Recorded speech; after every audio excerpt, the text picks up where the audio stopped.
The sound of my McLaren's engine purring in the driveway should have been music to my ears that Tuesday morning. Instead, it felt like a funeral dirge.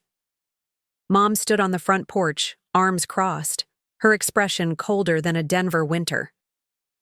Behind her, my sister Anna bounced on her toes with barely contained excitement, car keys already dangling from her manicured fingers. My car keys. "Amanda, we need to talk," Mom said, her voice carrying that tone that meant the decision was already made, the conversation just a formality. I should have seen it coming. The signs had been there for weeks. Anna's sudden interest in my driving schedule, the hushed conversations that stopped whenever I entered a room, the way Dad avoided eye contact during dinner. But nothing could have prepared me for what happened next, or the phone call that would change everything just 48 hours later. I'd love to know which corner of the globe you're watching from. And if this story speaks to you, make sure to subscribe. Tomorrow's video is one you absolutely can't miss. 3 years earlier, on my 18th birthday, I had done something my parents thought impossible. I bought my own car, not just any car, but a McLaren 570S Spider that gleamed like liquid mercury under the California sun. While my classmates at Westfield Academy received hand-me-down sedans or modest graduation gifts, I had earned every penny through a combination of cryptocurrency investments, freelance web design, and a small business I'd built from scratch. During high school, the journey to that McLaren hadn't been easy. It started when I was 15, sitting in AP Computer Science, watching my teacher struggle with the school's outdated website. During lunch that day, I approached Mrs. Richardson with a proposal. Let me redesign the school's digital presence. For free, and if she liked the results, she could recommend me to other clients. That single conversation launched what would become Digital Horizons, my web development company that catered to small businesses across Orange County. While Anna spent her afternoons at the mall with friends, I hunched over my laptop and coffee. Shops, perfecting code and learning advanced programming languages through online courses. My weekends weren't filled with parties or beach trips. They were consumed by client meetings, website launches, and the constant pursuit of technical excellence. By junior year, I was earning more per month than most adults in our neighborhood. A cryptocurrency venture came about by accident. A client, Mr. Davidson, who owned a chain of surf shops, couldn't afford my full fee for a complete e-commerce overhaul. Instead, he offered to pay half in cash and half in Bitcoin, which was still relatively unknown in 2019. I accepted, partly out of curiosity and partly because I believed in diversifying income streams. That Bitcoin investment, combined with careful research and strategic trades, multiplied into something substantial over the following 18 months. My parents had mixed reactions to my success. Dad, Benjamin, worked as a senior project manager at a construction firm, and he appreciated the work ethic. He'd often tell his colleagues about his daughter's business acumen, pride evident in his voice when he described my client portfolio. Mom, Brenda, managed a boutique marketing agency and understood the digital landscape, but she worried about the pressure I put on myself. She frequently suggested I slow down and enjoy being a teenager, advice I politely ignored. Anna, 2 years younger, took a completely different approach to life. Where I saw opportunities, she saw obstacles. Where I invested time in skill development, she invested in social media presence and popularity contests. Her Instagram account, filled with perfectly curated photos from our family's various vacations and social events, had garnered thousands of followers. She possessed a natural charisma that drew people to her, a social intelligence that I frankly envied. Our parents treated our different strengths with what they called balanced support. For Anna, this meant funding photography equipment for her social media aspirations, paying for expensive makeup and fashion items to maintain her online image, and providing a generous monthly allowance that supplemented her lifestyle. For me, it meant praise for my achievements and encouragement to continue working hard, but rarely any financial investment in my business dreams. The disparity became most apparent during gift-giving occasions. Anna's 16th birthday party was a lavish affair at the Sunset Beach Club, complete with professional photographers, a DJ, and a guest list that read like a who's who of Orange County high society. The party cost more than my entire year's worth of business expenses. My own 16th birthday had been a quiet dinner at home with a cake from the local bakery. Still lovely, but the contrast was impossible to ignore. When I finally saved enough for the McLaren down payment, combining my business profits with my cryptocurrency gains, I made the purchase without telling anyone. The plan was simple: surprise my family with proof that hard work and smart investments could yield extraordinary results. I imagined Dad's amazed smile, Mom's proud embrace, and maybe, just maybe, Anna's newfound respect for the path I'd chosen. The day I drove the McLaren home for the first time remains etched in my memory with startling clarity. It was a Saturday afternoon in late March, the California sun casting everything in golden light. I had spent the morning at the dealership, finalizing paperwork and learning about the car's various systems from James, my sales representative. The moment I turned the key and heard that distinctive McLaren engine note, I felt every hour of coding, every client meeting, every sacrifice validate itself in perfect harmony. The drive home took longer than usual because I kept finding excuses to extend the journey. I cruised through Laguna Beach, where the ocean sparkled like scattered diamonds, then wound through the hills of Mission Viejo, the McLaren's handling responding to every curve with precision that felt almost supernatural. Other drivers turned their heads, phones appeared at windows, and I caught glimpses of envious stares at red lights. This was my moment. 18 years old, financially independent, and behind the wheel of a supercar that most people could only dream about. When I finally pulled into our driveway, the family reaction was everything I'd hoped for and nothing like I'd expected. Dad emerged from the garage where he'd been organizing tools, his jaw dropping so dramatically that I actually laughed out loud. Mom appeared at the front door, initially confused, then amazed as she realized the car was mine. But Anna's response caught me off guard. Instead of the jealousy or resentment I'd braced myself for, she seemed genuinely thrilled, immediately asking for a ride and snapping photos of the car from every conceivable angle. That evening, we all gathered around the kitchen island while I explained how I'd earned the money. I walked them through my business growth, showed them client testimonials on my laptop, and even demonstrated some of the more complex coding projects I'd completed. Dad asked technical questions about my investment strategy, genuinely curious about cryptocurrency markets. Mom wanted to understand my client acquisition process and offered suggestions from her marketing expertise. Anna listened to everything with surprising attention, occasionally asking questions that showed she'd been paying more attention to my work than I'd realized. When I finished the presentation, she hugged me tightly and said, "I'm proud of you, Amanda. I could never do what you do." The sincerity in her voice made me feel guilty for underestimating her capacity for genuine support. For several months, life settled into a comfortable rhythm. I continued expanding my business, taking on larger clients and exploring new technologies. The McLaren became my daily driver, a constant reminder of what focused effort could accomplish. Anna started her senior year of high school with renewed enthusiasm, and her social media presence continued growing.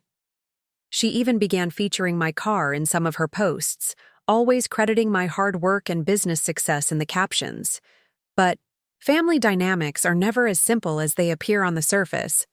What I interpreted as stability was actually the calm before a storm that had been building pressure for months.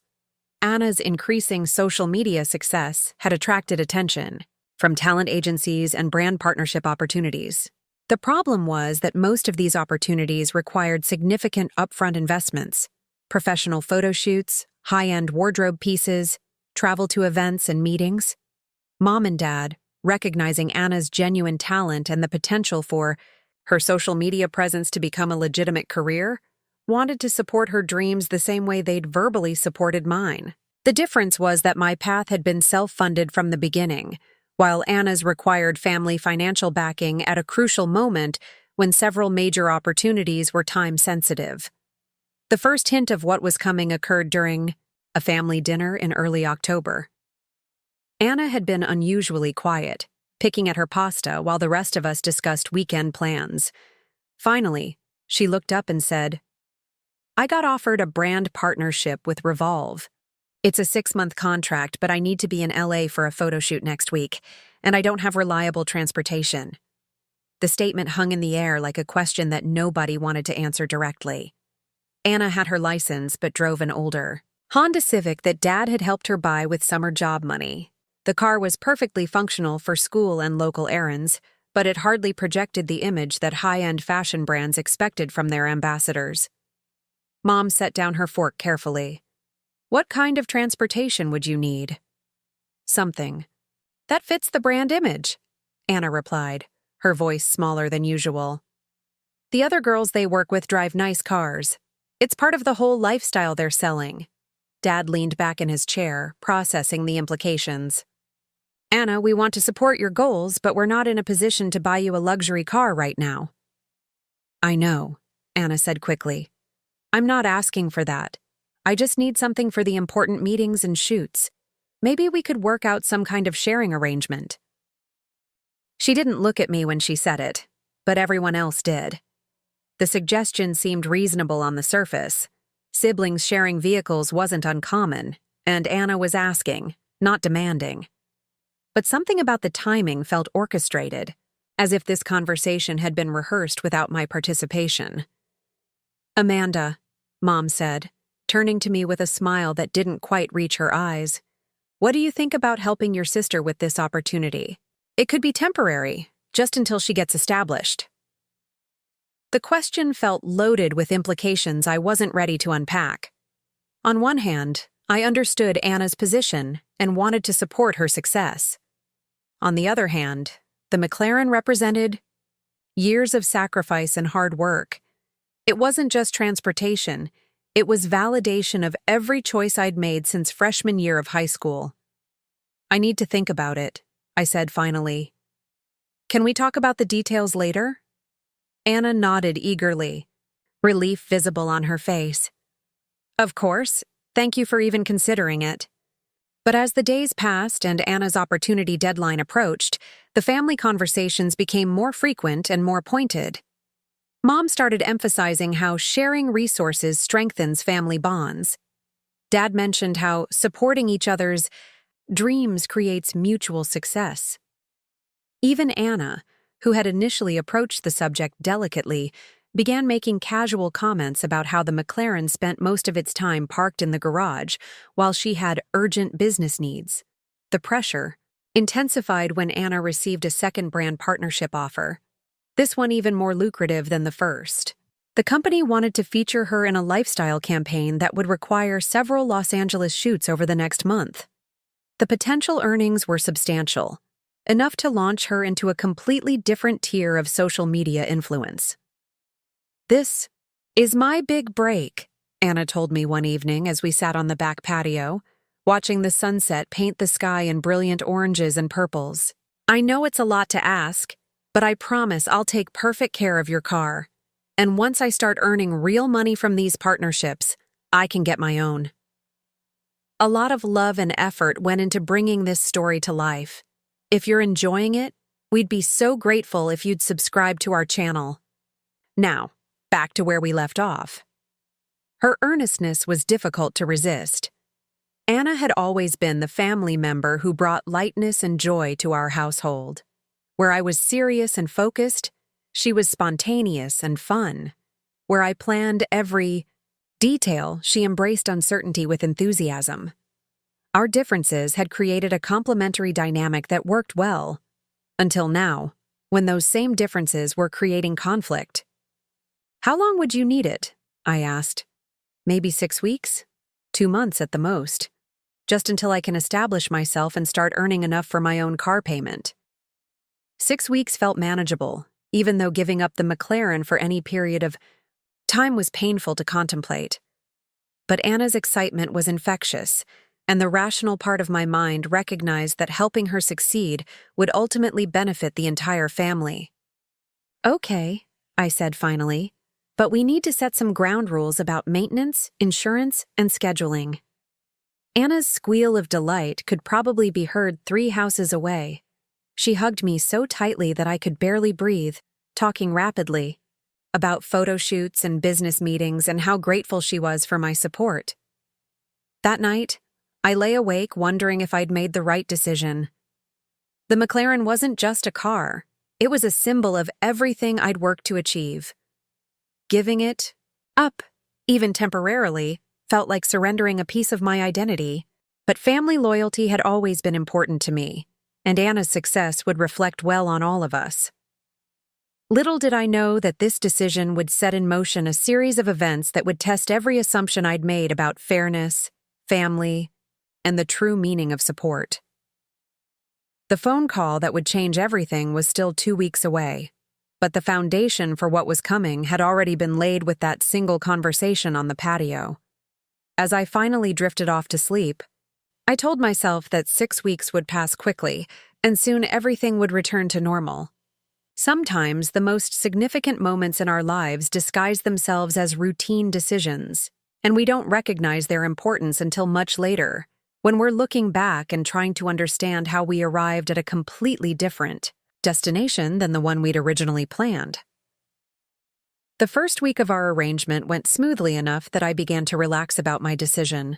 Anna treated the McLaren with reverence, sending me photos before and after each use to document its condition. She kept detailed logs of mileage, gas purchases, and parking locations. Her consideration impressed me. Perhaps I'd underestimated her maturity and responsibility. Her brand partnership shoots were generating impressive results. The photos from her Revolve collaboration looked professional and sophisticated, featuring Anna in designer outfits against carefully curated Los Angeles backdrops. The McLaren appeared in several shots, its sleek lines complementing the high-fashion aesthetic perfectly. Comments poured in praising her style and questioning the car's ownership, which Anna deflected gracefully by mentioning family support, without claiming the vehicle as her own. But success has a way of breeding ambition, and Anna's newfound opportunities multiplied faster than either of us had anticipated. What started as occasional day trips to LA became almost daily excursions. Brand partnerships led to influencer events, which led to networking opportunities, which led to even more lucrative collaborations. Anna's follower count exploded from 15,000 to over 60,000 in just 2 weeks. The demands on my car escalated accordingly. Anna began requesting the McLaren for evening events, weekend trips to San Diego for beach shoots, and multi-day excursions for Fashion Week activities. Each request came with detailed explanations of why the Honda wouldn't suffice: the valet, parking at high-end venues, the image consistency required for her brand, the networking opportunities that materialized when other influencers in industry professionals saw her arriving in style. My own routine suffered as Anna's schedule consumed more of the McLaren's availability. Client meetings had to be rescheduled around her commitments. I found myself borrowing Mom's sedan for business appointments, a significant step down that some clients noticed. The contradiction was becoming apparent. I had worked years to afford luxury transportation for my business needs, only to find myself driving a practical family car while my sister used my achievement to advance her career. The breaking point came on a Thursday morning in late October. I had scheduled a crucial presentation with Pacific Digital, a major tech company considering a complete website overhaul that could become my largest contract to date. The meeting was set for 10 a.m. in Newport Beach, and I needed to project confidence and success to win their business. Anna was supposed to return the McLaren by 8 p.m. the previous evening after a brand event in Beverly Hills. At 7:30, she texted that the event was running late, but she'd be home by 10 p.m. at the latest. By 11 p.m., her messages became sporadic. Traffic was heavy, she was leaving soon, almost home. At midnight, she stopped responding entirely. I called repeatedly, my anxiety building with each unanswered ring. Finally, at 1:15 a.m., Anna picked up. Her voice slurred with exhaustion and something else I couldn't identify. "Amanda? Everything's fine. I'm staying at my friend Chelsea's place in Manhattan Beach tonight. The car's safe in her gated community." "Anna? I have a major client meeting tomorrow morning. I need the car back." "Can't you reschedule? This networking opportunity is incredible. There are directors here, major brand executives. I might get invited to Fashion Week in New York." The casualness in her voice stunned me. My carefully planned business meeting had become an inconvenience to her social calendar. "I can't reschedule. This client has been planning this presentation for weeks. Use Mom's car. It's just one meeting." "It's not just one meeting. It's my biggest potential contract, and first impressions matter in my industry too." Anna sighed dramatically. "Fine, I'll leave early tomorrow morning. But this is really important for my career." She hung up before I could respond, leaving me staring at my phone in disbelief. The sister who had promised to treat my car with respect, who had assured me our arrangement would be temporary and carefully managed, was now treating my professional obligations as secondary to her social opportunities. The next morning, Anna didn't arrive until 9:45 a.m., 15 minutes before my meeting was scheduled to begin. The McLaren reeked of expensive perfume and cigarette smoke from whatever venue she'd visited. Fast food wrappers littered the passenger seat, and the fuel gauge hovered near empty. She tossed me the keys with a hurried apology about traffic, and rushed inside to shower and change. I arrived at the Pacific Digital offices flustered and smelling like a nightclub. The presentation went poorly. My usual confidence was replaced by obvious stress, and the tech executives seemed distracted by my disheveled appearance. They promised to be in touch, corporate speak for polite rejection. The contract I'd spent months developing fell through because I couldn't present myself professionally at the crucial moment. That evening, I sat Anna down for what I intended to be a serious conversation about boundaries and respect. Instead, she was buzzing with excitement about her overnight networking success. "Amanda, you won't believe what happened. I met this agent who represents some of the biggest influencers in the country. She wants to sign me and says I could be earning 6 figures within a year. There's a huge campaign launching next month, and they want me to be one of the faces." Her enthusiasm was infectious, but my frustration was stronger. "Anna, I'm glad things are going well, but we need to talk about how this arrangement is affecting my business." "What do you mean? I've been super careful with your car." "It's not about the car's condition. It's about availability. I lost a major contract today because I couldn't present myself professionally." Anna's expression shifted from excitement to defensiveness. "That's not my fault. You could have rescheduled or used a different car." The meeting was scheduled weeks ago, and using a different car does affect my professional image, whether you understand that or not. "So now you're saying my career is less important than yours?" The conversation spiraled from there. Anna accused me of being unsupportive and jealous of her success. I pointed out that her success was being built partly on my sacrifice. She countered that family members should help each other without keeping score. I argued that help should be reciprocal and respectful. Mom walked in during the height of our argument, finding us both tearful and angry. After hearing abbreviated versions of our positions, she suggested a family meeting to work through this constructively. The meeting took place that weekend, with Dad mediating and Mom taking notes as if documenting a business negotiation. Anna presented her case with impressive organization. She had prepared a slideshow showing her follower growth, brand partnership earnings, and projected income if her momentum continued. She emphasized how close she was to financial independence and argued that a few more weeks of car access would establish her permanently. I countered with my own documentation, lost business opportunities, scheduling conflicts, and the impact on my professional reputation. I suggested that Anna's success had reached a point where she could afford to lease her own luxury vehicle or work with brands to provide transportation. Dad listened carefully to both presentations before speaking. Both of you have valid points and legitimate career needs. But Anna's opportunity seems time-sensitive, while Amanda's business is already established. His words felt like a betrayal. My business wasn't simply established. It required constant nurturing and professional presentation to continue growing. The suggestion that Anna's emerging career took precedence because it was newer ignored the years I'd invested in building my reputation and client base. Mom nodded in agreement with Dad's assessment.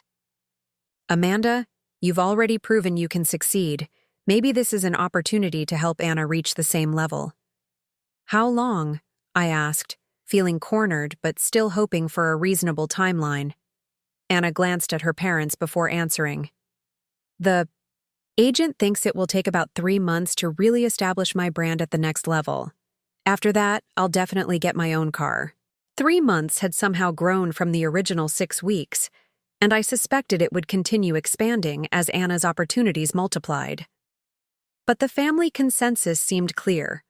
My established success meant I should sacrifice more to help Anna achieve similar heights.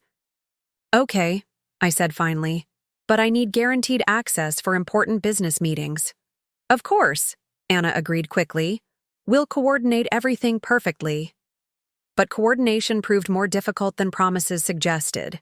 Anna's schedule became increasingly unpredictable as her influence grew. Brand events were rescheduled, photo shoots ran late, networking opportunities arose spontaneously. Each time I requested the car for business purposes, Anna had a seemingly valid reason why her commitment was equally important. The tension in our household grew palpable. Conversations became careful negotiations about car access. Anna started staying out later and coming home less frequently, often spending nights at friends' places in LA to avoid the daily commute. When she was home, she treated me with polite distance, as if I were a strict landlord rather than her sister.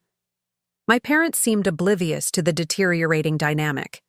They celebrated Anna's every achievement, each new brand partnership, every increase in follower count, all the industry connections she was making. Meanwhile, my business began to stagnate as I struggled to maintain professional appearances and meet client expectations without reliable access to my own vehicle. The irony wasn't lost on me. I had earned the McLaren through years of disciplined work and smart financial decisions, only to watch someone else use it to build their career while mine suffered. Anna's success was becoming a family obsession, with my sacrifice treated as a natural and expected contribution rather than a significant personal cost. By the end of November, I realized our arrangement had fundamentally changed from temporary assistance to permanent redistribution. Anna wasn't borrowing my car. She had effectively claimed it, with our parents' implicit support. The 3-month timeline she'd promised was already being discussed as potentially needing extension, depending on how her opportunities developed. What bothered me most wasn't just the loss of my car, but the casual way my family had dismissed my professional needs as less important than Anna's emerging career. The years I'd spent building my business were treated as if they made me less deserving of support, not more worthy of respect.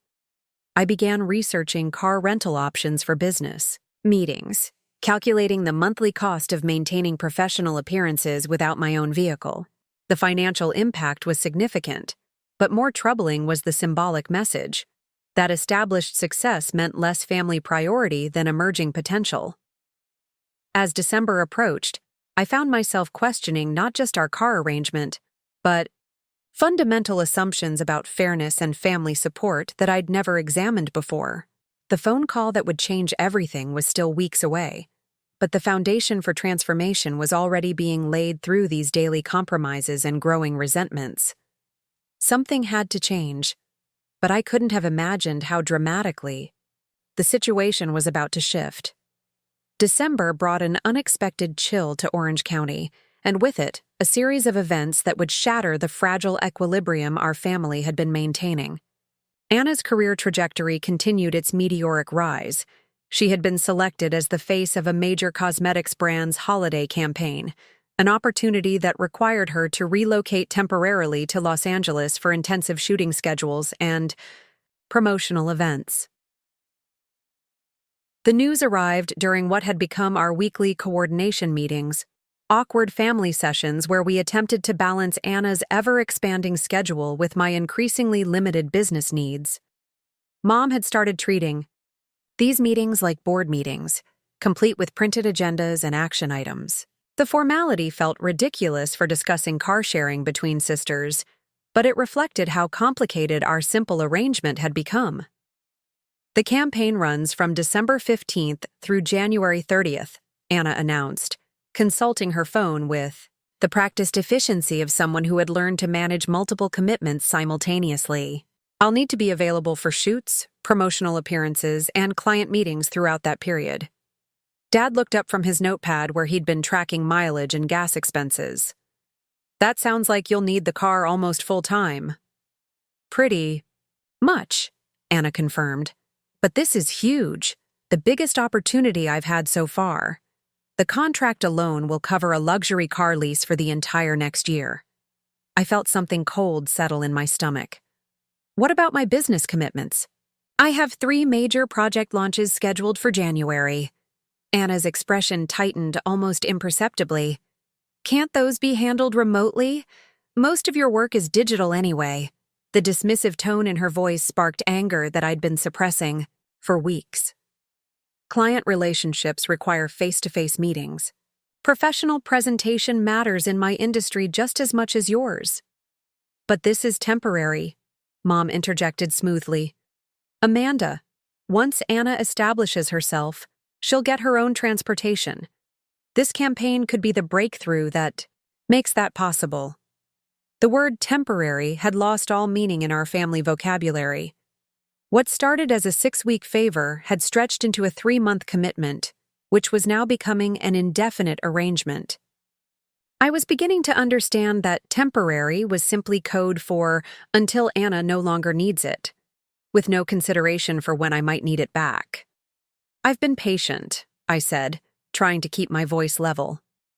But I can't run my business effectively when I never know if I'll have transportation for important meetings. Anna's phone buzzed, and she glanced at it with obvious irritation at the interruption. It's my agent, she announced. I need to take this. She stepped out of the room, leaving me alone with parents who seemed more invested in her career than my concerns. Sweetheart, Dad said gently. We know this is difficult, but Anna's at a crucial point in her career development. She needs our support right now.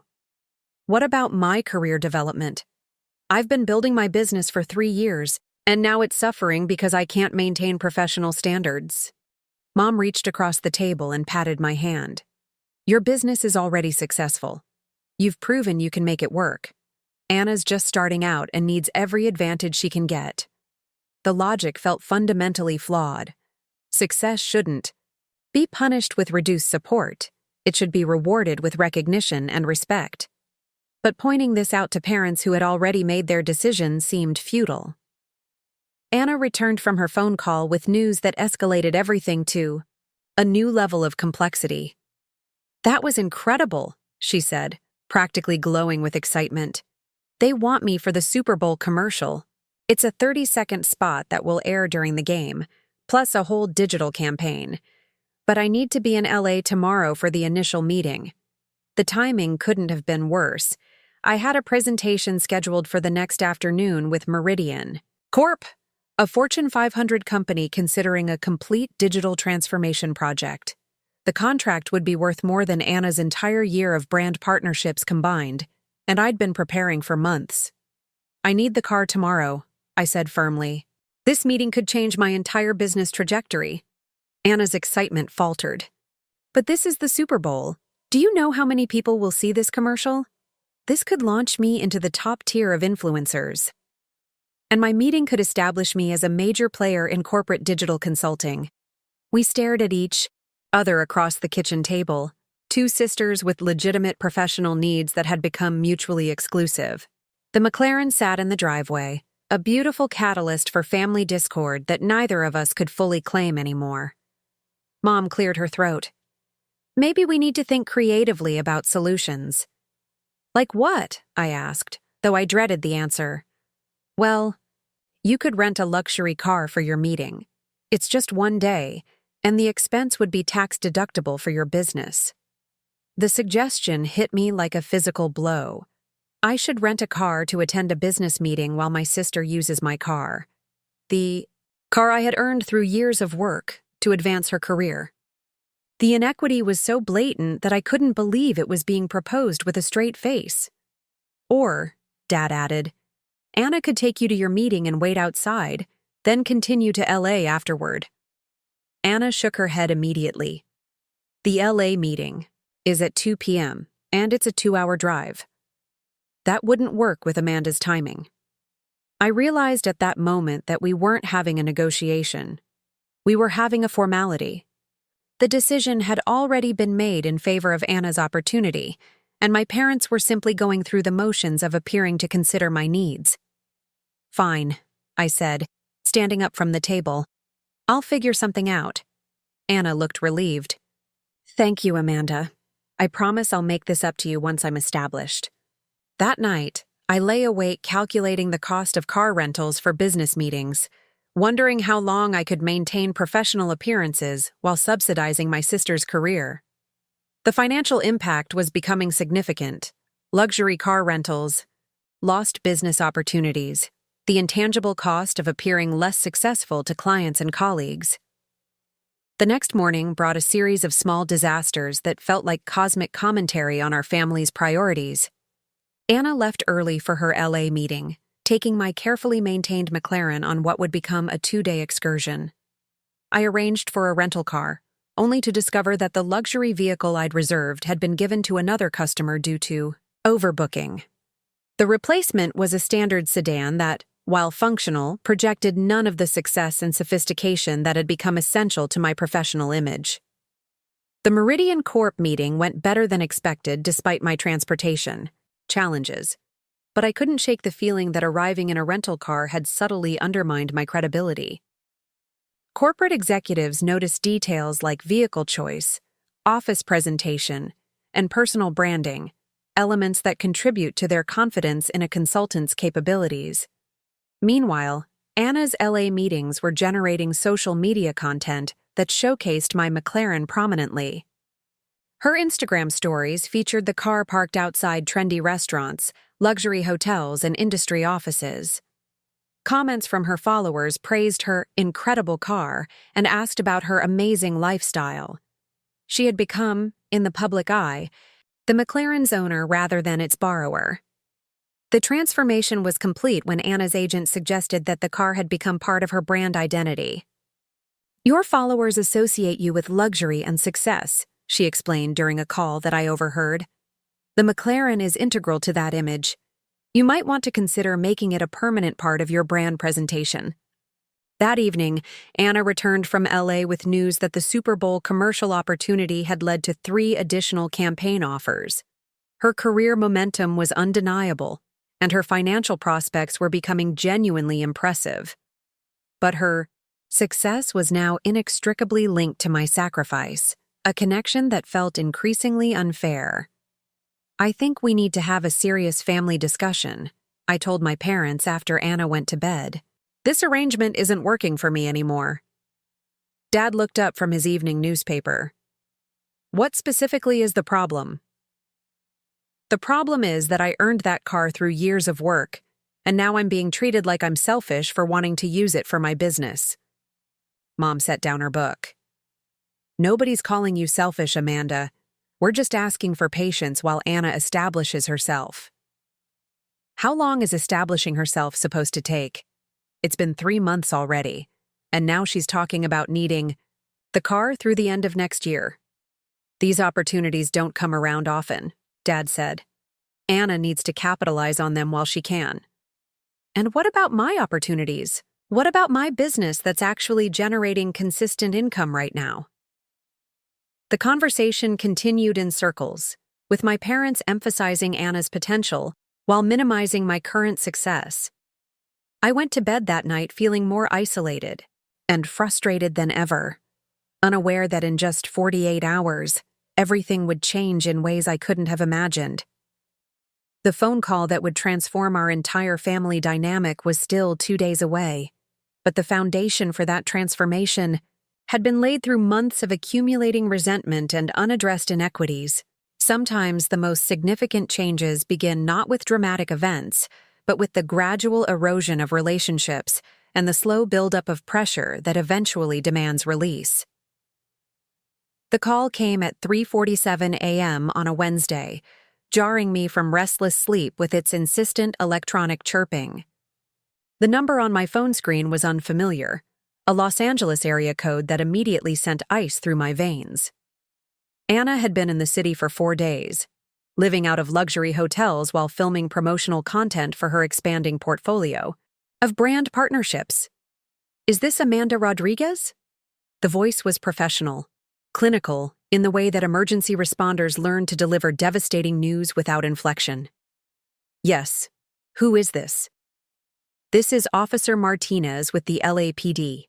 I'm calling about a traffic incident involving your vehicle, a McLaren registered under your name."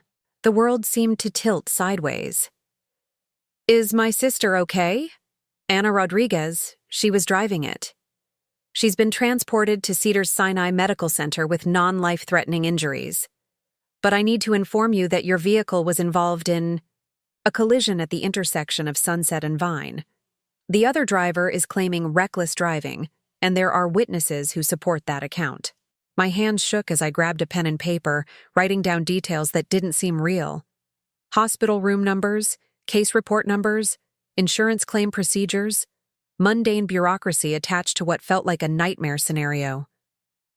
"What exactly happened?" I managed to ask. "According to witness statements, your sister was driving at excessive speed through a yellow light when she collided with a vehicle making a left turn. The other driver, elderly gentleman, suffered a broken wrist and possible concussion. There's also property damage to a streetlight and sidewalk barriers."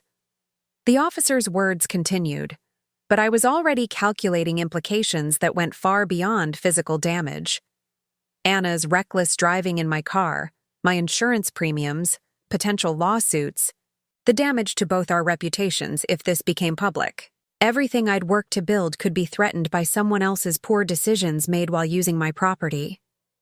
I threw clothes into a bag and drove to Los Angeles in Mom's sedan, my mind racing faster than the engine. The 405 freeway at dawn was surprisingly clear, allowing me to make the trip in just over an hour. Cedars-Sinai's emergency entrance was intimidatingly modern, all glass and steel efficiency that made personal crises feel like processed transactions. Anna was in room A314, looking small and vulnerable in the hospital bed despite being mostly uninjured. Her left arm was in a sling, and she had a bandage covering stitches along her hairline, but she was conscious and alert. When she saw me, tears started flowing immediately. "Amanda, I'm so sorry. I didn't mean for this to happen." I sat in the uncomfortable visitor chair, trying to process emotions that ranged from relief that she was alive to anger about the circumstances. "Tell me what happened." I was running late for a meeting with this huge cosmetics brand. The light was yellow, but I thought I could make it. This guy turned left right in front of me, and I couldn't stop in time. Her explanation felt incomplete, lacking the accountability I needed to hear. "Anna, the officer said witnesses claimed you were speeding." She looked away, picking at the hospital blanket. "Maybe I was going a little fast, but that guy shouldn't have turned in front of me." A little fast in a McLaren can be very dangerous, and it wasn't your car to risk. I know, but nothing like this has ever happened before. I'm usually such a careful driver. The conversation was interrupted by a knock on the door. A man in an expensive suit entered, introducing himself as Anna's agent, Marcus Webb. He looked like the central casting's version of a Hollywood power player, Perfectly styled silver, hair, designer glasses, and the kind of confident bearing that suggested he was accustomed to solving problems with phone calls and connections. "Anna, darling, thank God you're all right. I've been handling the media inquiries, and we need to discuss damage control strategy." Media inquiries. The phrase hit me like another collision. What media inquiries? Marcus glanced at me with the polite dismissal reserved for people he considered unimportant to his business interests. "And you are?" "Amanda Rodriguez. It's my car that was destroyed, and my insurance that will be paying for this." His expression shifted to something resembling interest. "Ah, the sister. We need to coordinate our messaging here. Anna's brand has significant momentum right now, and we can't let this incident derail her trajectory." "What about the elderly man who was injured? What about taking responsibility for reckless driving?" Marcus waved his hand dismissively. "Legal will handle those details. Our focus needs to be protecting Anna's image and career opportunities." I stared at him in disbelief. "Someone was hurt because of dangerous driving in my car, and you're worried about social media optics?" "Welcome to the entertainment industry," he replied with a shrug that suggested moral considerations were luxuries his profession couldn't afford. Over the next few hours, the full scope of the situation became clear. The accident had been filmed by bystanders and was already circulating on social media. Anna's Instagram followers were expressing concern and support, but other platforms were less sympathetic. Comments ranged from questions about her driving record to speculation about whether her influencer lifestyle promoted reckless behavior.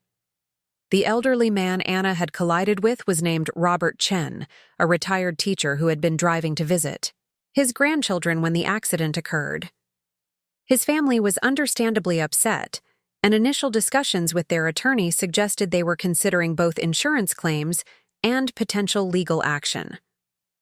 My McLaren was totaled.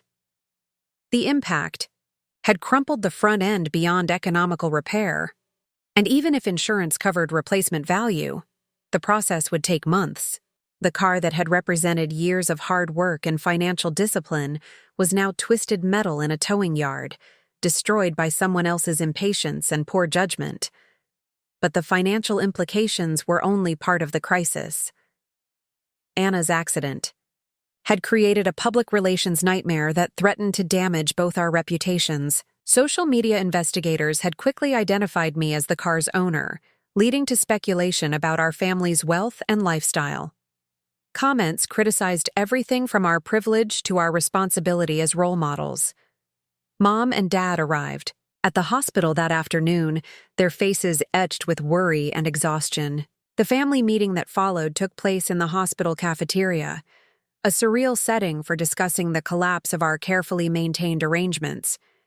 "The important thing is that Anna is safe," Mom said, though her voice carried undertones of stress that suggested she understood the broader implications. "What about Mr. Chen?" I asked. "What about the fact that my car was destroyed because Anna was driving recklessly to a business meeting?" Dad looked uncomfortable. "The insurance will handle the damages, and Anna's learned a valuable lesson about responsibility." "Has she?" "Because her agent seems more concerned about protecting her image than acknowledging what actually happened." Anna, who had been mostly quiet during our discussion, finally spoke up. "I feel terrible about Mr. Chen. I never wanted anyone to get hurt." "Feeling terrible isn't enough," I replied. "Actions have consequences, and these consequences are affecting more than just you." Marcus reappeared at our table, phone pressed to his ear and expression indicating crisis management mode. "Good news," he announced after ending his call. "We've got a strategy that can turn this around." Anna makes a public apology video, emphasizes her commitment to safe driving, and announces a partnership with a road safety organization. We can spin this into a positive story about learning from mistakes. The cynical calculation in his approach was breathtaking. A serious accident that injured an innocent person was being reduced to content strategy and brand rehabilitation. The fact that my property had been destroyed seemed irrelevant to everyone except me. What about replacing my car? I asked. Marcus looked genuinely puzzled by the question. That's what insurance is for. Insurance doesn't cover the months I'll be without transportation, or the impact on my business, or the damage to my professional reputation from being associated with this incident. Amanda, Mom said gently, we'll figure out temporary transportation. The important thing is supporting Anna through this difficult time. The familiar pattern was reasserting itself. My needs being minimized while Anna's crisis took priority. Even when she was responsible for destroying my property through reckless behavior, the family response was to rally around her rather than acknowledge the impact on me. That evening, alone in a Los Angeles hotel room while Anna recovered and my parents managed crisis communications, I finally reached my breaking point. The months of compromised business meetings, rental car expenses, and professional sacrifices had led to this moment. My car destroyed, my reputation threatened, and my family still treating my concerns as secondary to Anna's career needs. Opened my laptop and began researching attorneys who specialized in family disputes and insurance claims. For the first time since this arrangement began, I was preparing to fight for my interests rather than simply accommodating everyone else's needs. The phone call that would change everything was still 2 days away, but that night in the hotel room marked the end of my willingness to be the family member who always sacrificed for everyone else's benefit. Sometimes the most important transformations begin not with external events, but with internal decisions to stop accepting unacceptable situations. What I didn't know was that while I was planning my first stand for fairness and accountability, forces beyond my family's small drama were already in motion. Forces that would soon make our current crisis seem like a minor prelude to something much more significant and ultimately transformative. The call that would change everything came. Exactly 48 hours after the accident, at 2:15 p.m. on a Friday afternoon, while I sat in a Century City law office consulting with Patricia Holbrook, an attorney who specialized in family disputes and insurance complications. I had just finished explaining the months-long car arrangement, and its devastating conclusion when my phone rang with a number I didn't recognize. Amanda Rodriguez? The voice was crisp, professional, with a slight British accent that immediately commanded attention. Yes, who's calling? This is Jonathan Blackwell from Aston Martin of Beverly Hills. I understand you've recently experienced some transportation difficulties. I glanced at Patricia, who raised an eyebrow at the unexpected interruption to our consultation. I'm sorry, I think you have the wrong person. I drove a McLaren, or did, until it was destroyed in an accident. Oh, I'm quite certain I have the right person. Ms. Rodriguez, would it be possible for you to visit our showroom this afternoon? I believe we have something that might interest you greatly. The mysterious nature of the call intrigued me despite my skeptical nature. Can you tell me what this is regarding? It would be better discussed in person. I can assure you it will be worth your time. Shall we say 4 p.m.? Patricia looked amused by my puzzled expression as I agreed to the appointment. Celebrity car dealers now make house calls? She asked. I have no idea what that was about, but given how this week has gone, I'm curious enough to find out. The Aston Martin dealership in Beverly Hills was a temple to automotive excellence, all gleaming surfaces and dramatic lighting designed to showcase machines that cost more than most people's houses. Jonathan Blackwell turned out to be exactly what his voice had suggested, impeccably dressed, mid-50s, with the refined bearing of someone accustomed to handling million-dollar transactions. Ms. Rodriguez, thank you for coming. I trust you'll find this meeting quite illuminating. He led me through the showroom, past DB11s and Vantages that gleamed like automotive jewelry, toward a private office overlooking the service bays. The space was decorated with racing memorabilia and photographs of celebrities with their Aston Martins, suggesting that this dealership catered to more than ordinary car buyers. I'll be direct, Jonathan said, settling behind his desk. We've been following your situation with considerable interest. My situation? The accident involving your McLaren, your sister's, shall we say, cavalier approach to vehicle responsibility, and the rather unfair treatment you've received from your family throughout this ordeal. I felt a chill of unease. How could you possibly know about my family situation? Jonathan smiled enigmatically. Ms. Rodriguez, you've become something of a social media phenomenon, though perhaps not in the way you intended. The story of the hard-working sister whose car was destroyed by her influential sibling has resonated with quite a few people. He turned his computer screen toward me, revealing a compilation of social media posts, news articles, and forum discussions about the accident. Someone had done investigative work, tracing the McLaren's ownership back to me, and piecing together the story of how Anna had been using my car for her career while I struggled to maintain my business. This is incredible, I murmured, scrolling through comments from strangers who had somehow become invested in my situation. I had no idea this was public knowledge.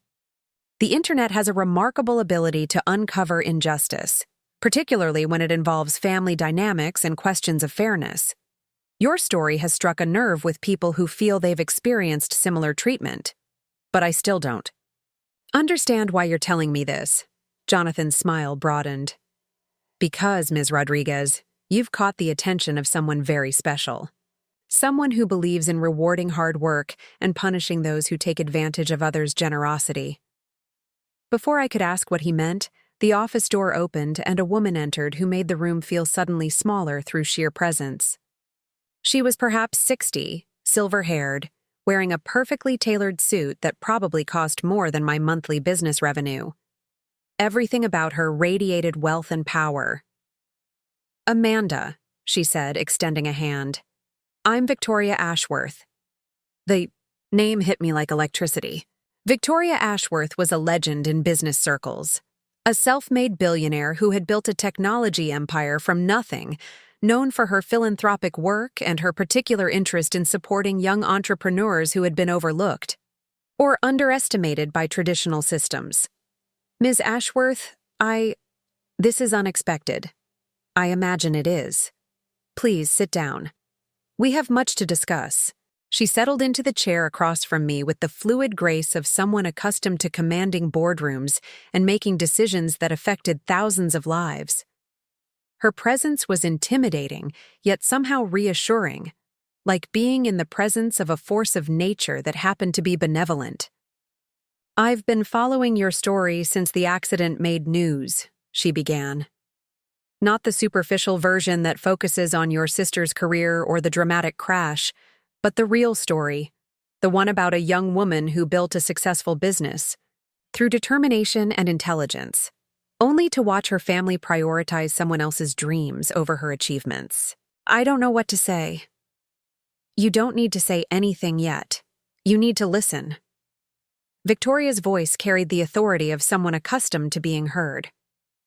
"I started my first company when I was 22, working out of a garage while my family questioned why I wasn't pursuing a more suitable career. I know what it feels like to have your hard work dismissed by people who should be your biggest supporters." She paused, studying my face with eyes that seemed to see more than surface appearances. "Your business, Digital Horizons, has impressive fundamentals. Strong client base, consistent growth, innovative approaches to digital transformation.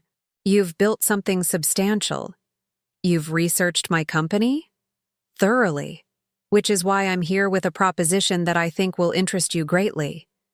Victoria gestured toward Jonathan, who had been listening with the expression of someone witnessing a carefully orchestrated performance. "Mr. Blackwell, would you please show Ms. Rodriguez to the special viewing area?" Jonathan led me through a door I hadn't noticed, into a private garage space where a single vehicle sat under dramatic spotlighting. It was an Aston Martin, but unlike anything I'd seen in the showroom. The paint was a deep, shifting blue that seemed to contain starlight, and every surface had been crafted with obsessive attention to detail. "This is a DB12 Volante, Amanda," Victoria said, appearing beside me. "But not just any DB12. This is number 7 of only 25 ever made. A limited Ashworth Foundation edition, created specifically to recognize young entrepreneurs who exemplify innovation and perseverance. I walked around the car in stunned silence. It was breathtakingly beautiful, representing a level of automotive artistry that made my destroyed McLaren seem pedestrian by comparison. The interior was wrapped in leather so soft it felt like silk, with carbon fiber accents and technology that looked borrowed from spacecraft. The retail value is approximately $450,000, Jonathan added casually, as if discussing the weather. I don't understand, I managed to say. Why are you showing me this? Victoria's smile was knowing and slightly mischievous. Because it's yours, Amanda. Congratulations on being selected as this year's Ashworth Foundation Rising Entrepreneur Award recipient. The words didn't compute immediately. Mine, but I didn't apply for any award. The award doesn't require applications. We identify candidates through research and recommendation. Your story, the years of building your business, the sacrifice of your vehicle to support your family, the grace with which you've handled an impossible situation, demonstrates exactly the character and determination we seek to reward. I stared at the Aston Martin, trying to process what was happening. This is incredible, but I can't accept something this valuable. I didn't earn it. Amanda, Victoria said gently, you earned this through every late night you spent coding, every client meeting you attended in a rental car, every compromise you made while your family took your achievements for granted. This isn't charity. It's recognition. The emotional weight of the moment hit me suddenly. For months I had felt invisible, undervalued, treated as if my success made me less deserving of consideration. Now a complete stranger was acknowledging my work in a way my own family never had. There's more, Victoria continued. The Ashworth Foundation would like to offer Digital Horizons a $200,000 business development grant, plus access to our network of corporate clients who need exactly the services you provide. Jonathan handed me a folder containing documents that outlined opportunities I had never imagined possible. Fortune 500 companies, government contracts, international projects, the kind of work that could transform my small business into a major consulting firm. Why? I asked, overwhelmed by the magnitude of what was being offered. Why me? Because talent and hard work deserve recognition, regardless of whether family members understand their value.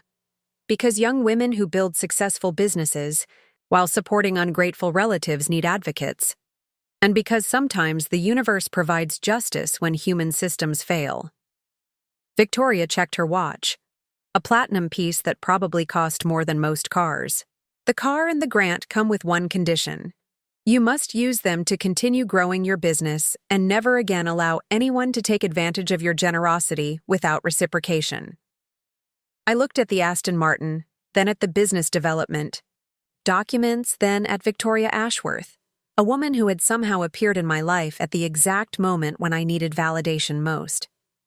The timing felt too perfect to be coincidental, almost as if the universe had been paying attention to months of unfairness and decided to intervene. I accept, I said, my voice stronger than it had been in months. Excellent, Victoria replied. Jonathan will handle all the paperwork and delivery arrangements. The car will be delivered to your home on Monday morning, and our foundation staff will contact you next week to discuss the business grant implementation. As we shook hands, Victoria leaned closer and whispered, sometimes the best revenge is simply living well, Amanda. Use these gifts to build the life you deserve, and let others draw their own conclusions about fairness and family priorities. Walking out of that dealership, I felt as if I were floating. In the span of one afternoon, my entire situation had been transformed from crisis to opportunity, from loss to extraordinary gain. The family dynamics that had seemed so important that morning suddenly felt trivial compared to the recognition and support I'd received from complete strangers who valued my work more than my own relatives did. The weekend between receiving the news and the car's scheduled Monday delivery passed, in a surreal haze of anticipation and strategic planning. I had decided not to tell my family about the Ashworth Foundation Award, partly because I wanted to surprise them, but mostly because I needed time to process what had happened and plan how to handle the inevitable family dynamics that would follow. Anna had returned home from Los Angeles on Saturday, her arm still in a sling, but her spirits remarkably recovered considering she had just destroyed someone else's property and injured an innocent person. Her agent Marcus had orchestrated a carefully crafted social media apology that emphasized her commitment to safe driving and announced a partnership with a road safety nonprofit, exactly the cynical damage control he'd promised to deliver. The family's response to her return was everything I'd come to expect. Mom had prepared Anna's favorite meals, Dad had cleared his schedule to spend time with her, and both parents seemed more focused on helping her recover from the traumatic experience than addressing the consequences of her reckless behavior. The fact that an elderly man was still recovering from injuries she'd caused seemed to register as an unfortunate detail rather than a serious moral concern. "The important thing is that you're learning from this experience," Dad told Anna during Sunday dinner, his tone suggesting that crashing my car was comparable to failing a test or missing a curfew. "Absolutely," Anna agreed.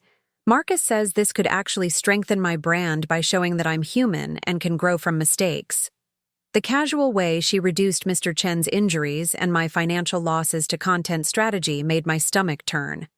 But I kept quiet, knowing that in 24 hours the entire family dynamic would shift in ways they couldn't anticipate. That evening, I received a call from Jonathan Blackwell confirming the delivery details. "The transport truck will arrive at your residence at 10 a.m. sharp," he informed me. "I'll be accompanying the vehicle personally, along with a photographer from our marketing team. The Ashworth Foundation likes to document these presentations for their annual report."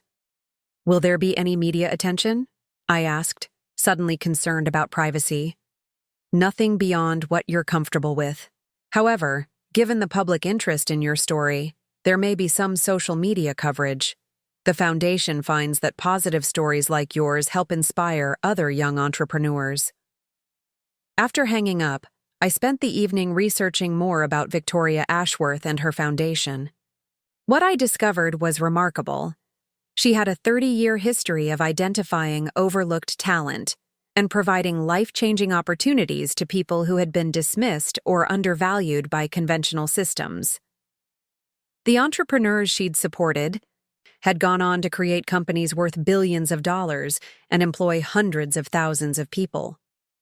The Ashworth Foundation Rising Entrepreneur Award was apparently given to only one person per year, selected through a rigorous research process that evaluated not just business success, but character, resilience, and potential for growth.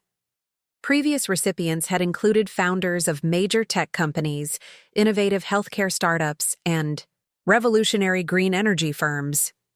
I was joining an extraordinary group of achievers. Monday morning arrived with California sunshine that seemed more brilliant than usual, as if the universe was providing appropriate lighting for what was about to unfold. I had woken early and dressed carefully, professional but not overly formal, projecting confidence without arrogance. The plan was simple. Let the car's arrival speak for itself, then explain the situation calmly and factually. At 9:55 a.m., I heard the rumble of a large truck engine approaching our neighborhood. Through the front window, I watched an enormous car transport vehicle navigate our suburban street, followed by two luxury sedans that presumably carried Jonathan and the foundation representatives. Neighbors began emerging from their houses, drawn by the unusual convoy and its obvious purpose. The truck stopped directly in front of our house, its hydraulic systems hissing as the driver began lowering the upper deck. Dad appeared at my shoulder, having been drawn outside by the commotion. "Amanda, are you expecting a delivery?" "Actually, yes," I replied, trying to keep my voice casual. "It's my new car." "Your new what?" Mom's voice came from behind us, sharp, with confusion. The transport truck's upper deck had lowered enough to reveal the Aston Martin's distinctive silhouette, its midnight blue paint seeming to absorb and reflect light simultaneously. Even partially hidden by the truck's framework, the car's presence was undeniable. This was automotive artistry at its most refined level. Anna joined us at the front door, her eyes widening as she processed what she was seeing. Is that an Aston Martin? A DB12 Volante, I confirmed, watching her expression shift from confusion to amazement to something that might have been envy. Jonathan Blackwell approached from one of the sedans, impeccably dressed and carrying a leather portfolio that suggested official business. Behind him came a woman with professional camera equipment and two other individuals who radiated the quiet authority of Foundation executives. "Ms. Rodriguez," Jonathan called out, his British accent carrying clear across our front yard. "Are you ready for your presentation?" The next few minutes unfolded like a carefully choreographed performance. The transport truck's hydraulic systems lowered the Aston Martin to street level, revealing its full glory to an audience that now included half the neighborhood. The car was even more stunning in natural light than it had been in the dealership. Every curve and surface crafted with obsessive attention to detail. Jonathan formally introduced the Foundation representatives, who explained the Ashworth Foundation Rising Entrepreneur Award and its significance while the photographer documented everything. They presented me with a crystal plaque, a check for the business development grant, and the keys to what they described as one of the most exclusive vehicles ever created. Amanda Rodriguez, announced Dr. Sarah Chen, the Foundation's program director, represents everything the Ashworth Foundation seeks to support: innovative thinking, exceptional work ethic, and the resilience to succeed despite challenges that might discourage others. My parents stood frozen, trying to process information that contradicted everything they thought they knew about my situation. Anna's face had gone pale, perhaps beginning to understand the implications of what was happening. "The Foundation has been following Ms. Rodriguez's story since her business achievements first came to our attention," Dr. Chen continued. "Her grace in handling recent family difficulties, combined with her consistent business growth and community contributions, made her an obvious choice for this year's award." Jonathan handed me the keys with a ceremony that felt appropriately momentous. "Amanda, this vehicle represents not just transportation, but recognition of your accomplishments and support for your future endeavors." The photographer captured my first moments behind the wheel, the engine's startup sequence, and the family's reactions to what was clearly a life-changing moment. The Aston Martin's interior was even more luxurious than I remembered, with technology that made my destroyed McLaren seem primitive by comparison. As the Foundation representatives prepared to leave, Dr. Chen handed me additional materials about the business grant and networking opportunities. "You'll be hearing from our corporate partnership coordinator next week," she said. "We have several Fortune 500 companies specifically interested in Digital Horizons services." After the official presentation concluded and the Foundation team departed, my family and I were left standing in our driveway with an Aston Martin that probably cost more than our house. The silence stretched uncomfortably as everyone processed what had just occurred. "Amanda," Dad finally said, his voice careful and measured. "Can you explain what just happened?" I took a deep breath, knowing this conversation would determine our family's future dynamic. What happened is that people outside our family recognized the value of my work and decided to reward it appropriately. "But how did they even know about you?" Mom asked, genuine puzzlement in her voice. Apparently, the story of Anna's accident and the circumstances around it attracted attention from people who understand unfair family dynamics. The Foundation researches young entrepreneurs who have been overlooked or undervalued by the people closest to them. Anna's face flushed red. "Are you saying this is because of my accident?" "I'm saying this is because of how our family has handled priorities and support over the past year. The accident was just the most dramatic example of a pattern that's been building for months." What pattern? Dad demanded, his voice taking on the defensive tone that emerged whenever his parenting decisions were questioned. I gestured toward the Aston Martin, then toward our house where Anna's destroyed McLaren. Keys still sat on the kitchen counter. The pattern where my achievements are treated as resources for Anna's benefit, where my business needs are considered less important than her social media opportunities, where destroying my property through reckless behavior is treated as a learning experience rather than a serious violation of trust. That's not fair, Mom protested. We've always supported both of you equally. Have you? When I bought the McLaren through my own work, the family celebration lasted one evening. When Anna got brand partnerships, we restructured our entire household schedule to accommodate her needs. When I needed the car for business meetings, I was told to rent alternatives. When Anna needed it for Instagram content, family resources were mobilized to make it happen. The conversation that followed was perhaps the most honest our family had ever engaged in. For the first time, I articulated months of accumulated frustration and resentment, while my parents were forced to confront evidence that their treatment of their daughters had been consistently unequal. Anna initially tried to defend herself by emphasizing her career momentum and the time-sensitive nature of her opportunities. But as the discussion continued, something shifted in her demeanor. Perhaps seeing me receive recognition from complete strangers while her own family struggled to acknowledge my achievements, helped her understand the imbalance that had been developing. I never meant for it to go this far, she said quietly, tears beginning to form. I thought it was just temporary help between sisters. Temporary help became a permanent expectation, I replied. And when your reckless driving destroyed my car, the family response was to worry about your reputation rather than acknowledge the harm you'd caused. Dad cleared his throat, looking older than he had that morning. Amanda, we owe you an apology. A serious apology.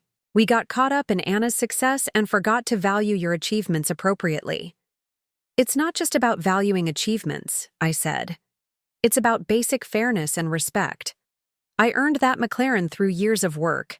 Anna destroyed it, through careless behavior.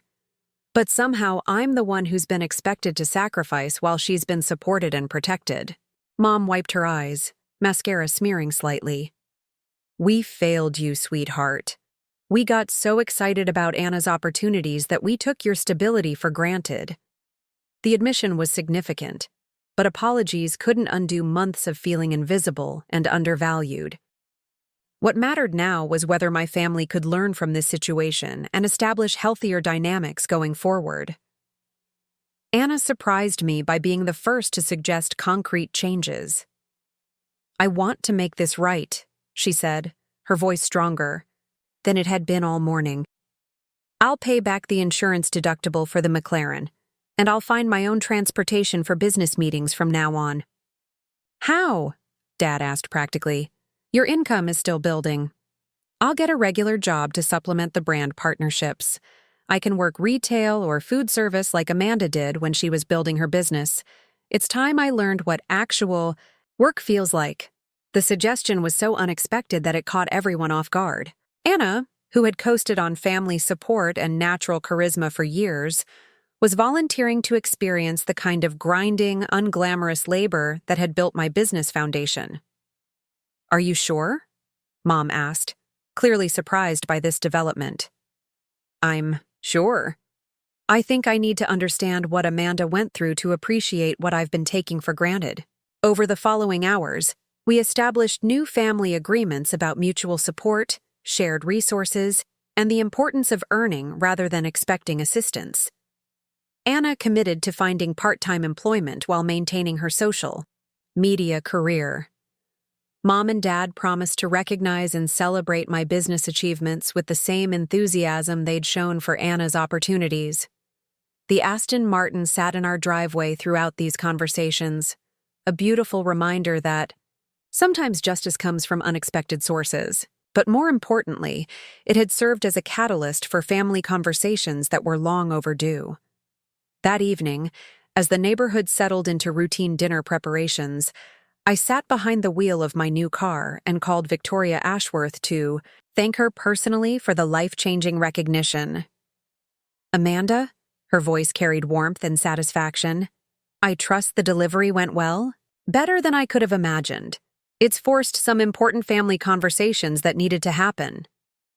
"Excellent. That was part of the plan, actually." Sometimes external validation helps people see internal imbalances they've been ignoring. "Was all of this orchestrated?" I asked, suddenly wondering how much of the weekend's events had been planned versus spontaneous. Victoria laughed, a sound that held decades of experience with human nature and family dynamics.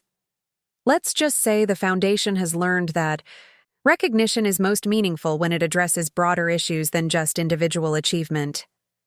Your family needs to confront some uncomfortable truths, and sometimes gifts come with unexpected lessons attached." As I hung up the phone, I realized that the Aston Martin wasn't just a reward for past achievements. It was an investment in future possibilities and a powerful statement about self-worth and family dynamics. The real transformation wasn't the upgrade in transportation, but the shift in how I understood my own value and my willingness to demand appropriate recognition and respect.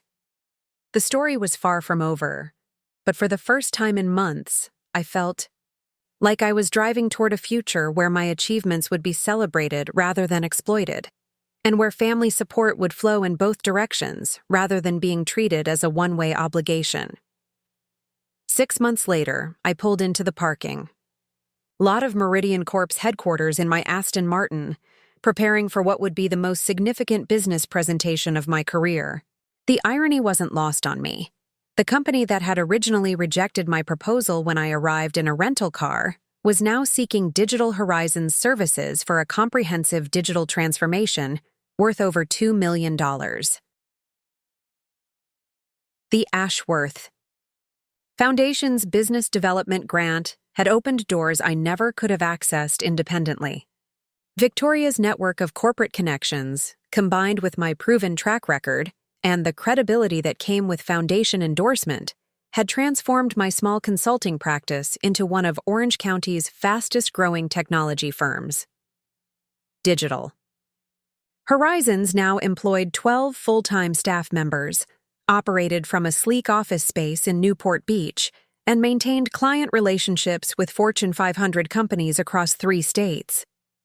The revenue growth had been exponential, but more satisfying was the recognition from industry peers who finally understood the scale and sophistication of my work. Anna had kept her promise about finding traditional employment, taking a position at a local coffee shop that required her to work early morning shifts before her social media activities. The experience had been transformative. She'd discovered that interacting with regular customers and handling mundane tasks provided a different kind of satisfaction than curating online content. Her influencer career continued, but with a maturity and authenticity that hadn't existed before. She partnered with brands that aligned with her values, spoke honestly about mistakes and growth, and used her platform to promote causes like road safety and responsible driving. The accident that had destroyed my McLaren became a turning point that led her toward more meaningful content creation. The relationship between us had evolved from competitive tension to genuine partnership. Anna frequently promoted Digital Horizons through her social media channels, bringing me clients who might never have discovered my services otherwise. In return, I advised her on business strategy and helped her understand the financial aspects of building a sustainable career rather than chasing quick opportunities. Mom and Dad had undergone their own transformation, recognizing that effective parenting meant supporting both daughters' achievements rather than managing family resources according to whoever seemed to need the most immediate assistance. They celebrated my business milestones with the same enthusiasm they'd previously reserved for Anna's social media success. The most significant change was in family communication. We now held monthly meetings where everyone discussed their goals, challenges, and resource needs openly. Financial support, emotional encouragement, and practical assistance were distributed based on genuine need rather than whoever made the most compelling case or generated the most family drama. Mr. Chen, the elderly man Anna had injured in the accident, had become an unexpected ally in our family's growth process. After his physical recovery, he'd reached out to express appreciation for Anna's genuine efforts to make amends beyond the legal requirements. She'd volunteered at his community center for 3 months, teaching social media skills to senior citizens and organizing safety awareness workshops. The experience had taught Anna that genuine service required more than performative gestures or charitable donations. Real community contribution demanded time, consistency, and willingness to engage with people whose lives were different from her own privileged circumstances. Victoria Ashworth had become an informal mentor, checking in quarterly to monitor my business progress and offer strategic advice. Her foundation's support extended beyond the initial grant. They provided access to executive coaching, leadership training, and networking opportunities that accelerated my professional development. The award was just the beginning, she told me during one of our conversations. The real success comes from how you use the recognition to build something sustainable and meaningful. Digital Horizons had indeed become sustainable and meaningful. Beyond the financial growth, my company was solving real problems for businesses struggling with digital transformation challenges. We were creating jobs, contributing to the local economy, and demonstrating that young entrepreneurs could compete with established consulting firms when given appropriate resources and recognition. The Aston Martin remained my daily driver, but its significance had evolved beyond luxury transportation. It represented validation, family healing, and the importance of advocating for fair treatment rather than accepting unequal circumstances. Every time I started the engine, I was reminded that sometimes the universe does provide justice, often through unexpected channels. Anna had eventually saved enough money to purchase her own vehicle, a practical Honda Pilot that better suited her evolving lifestyle and values. She'd considered buying something flashier, but decided that responsible financial management was more important than maintaining appearances for social media content. The family dynamics that had seemed so intractable just months earlier had been completely restructured through honest communication and mutual accountability. We'd learned that love and support shouldn't be conditional on accommodation and sacrifice, but should be expressed through recognition, respect, and genuine encouragement of each person's individual goals. My business success has created opportunities for the entire family to grow. Dad had left his construction management position to join Digital Horizons as operations director, bringing his project management expertise to help scale our growing client base. Mom had transitioned her boutique marketing agency into a partnership with my company, creating synergies that benefited both our businesses. The transformation hadn't been without challenges. Learning to communicate directly about needs and boundaries required practice and patience. Anna struggled initially with the reduced family attention that came with taking responsibility for her own choices. Mom and Dad had to confront uncomfortable truths about their parenting patterns and commit to more equitable treatment of their daughters. But the results were undeniable. Our family was stronger, more honest, and more supportive than it had ever been when we'd operated under the assumption that avoiding conflict was more important than addressing underlying inequities. Standing in Meridian Corp's boardroom, delivering a presentation that would secure Digital Horizons' largest contract to date, I reflected on the journey that had brought me to this moment. The path from feeling invisible and undervalued to achieving recognition and success hadn't been linear or predictable. The presentation went flawlessly. The Meridian executives were impressed by Digital Horizons' portfolio, our innovative approaches to complex problems, and the team's technical expertise. They signed the contract that afternoon, officially making my company a major player in corporate digital consulting. That evening, my family gathered for dinner at our favorite restaurant. To celebrate the contract signing, Anna had arranged for a photographer to document the celebration. But this time the photos were about genuine family joy, rather than curated social media content. "I'm proud of you," Anna said as we waited for our meals to arrive. You've built something incredible, and you did it the right way, through hard work and integrity.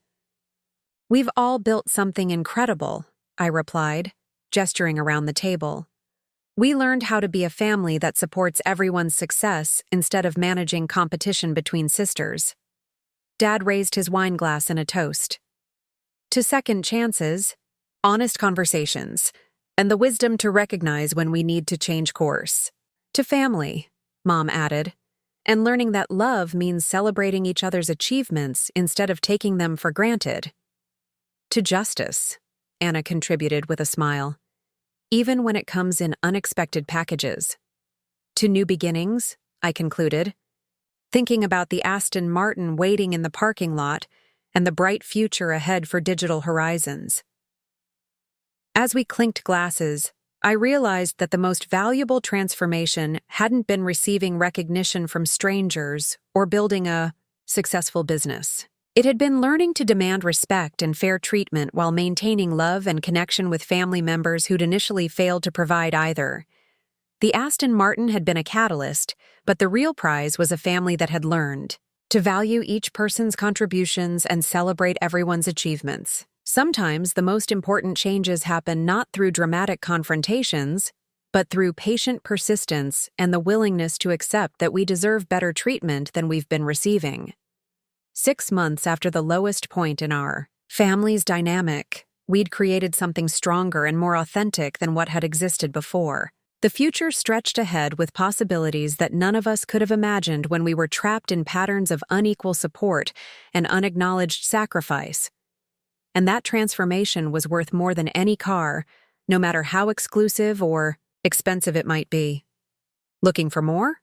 We've got 2 amazing stories ready for you right on screen. If this one touched you, these are absolutely worth your time. Click to watch them now. And hey, subscribe and hit that bell to never miss our latest uploads.